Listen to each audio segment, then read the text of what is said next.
According to the data of World Food Programme, a record 349 million people across 79 countries are facing acute food insecurity, up from 287 million in 2021.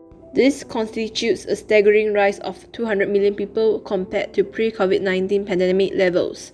More than 900,000 people worldwide are fighting to survive in famine-like conditions. This is 10 times more than 5 years ago, an alarmingly rapid increase. The global community must not fail on its promise to end hunger and malnutrition by 2030. Conflict is still the biggest driver of hunger, with 60% of the world's hungry people living in areas afflicted by war and violence. Has warned the war in Ukraine could cause global food shortages for tens of millions of people. The Secretary General, Antonio Guterres, said the conflict could lead to poor nations facing famine for many years.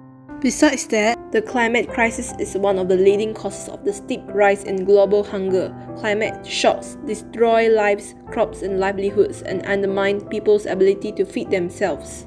Do you know what is nuclear agriculture?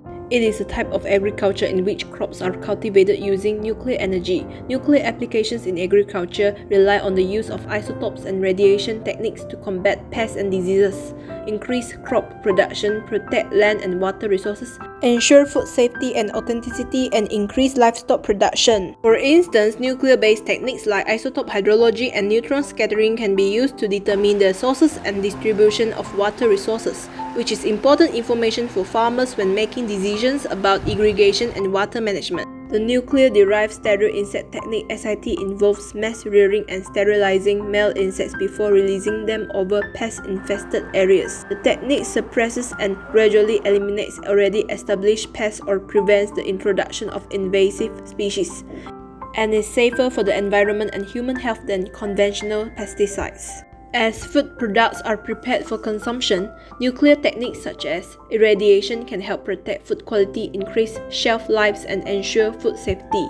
These techniques can also be used to check food for contaminants and to ensure its authenticity to prevent food fraud. The food that is produced using nuclear agriculture is also likely to be more nutritious compared to traditional methods. New mutant crop varieties shorten the growing process, thereby allowing farmers to plant additional crops during the growing season. Nuclear science and technology can help fight hunger and malnutrition and improve food security and food safety. Through the IAEA and its partnerships, including with the Food and Agriculture Organization of the United Nations (FAO), many countries use nuclear tools to develop sustainable agricultural practices, establish and improve nutrition programs, and ensure stable supplies of quality food. Their work contributes to achieving the United Nations Sustainable Development Goal (SDG 2) on zero hunger by 2030.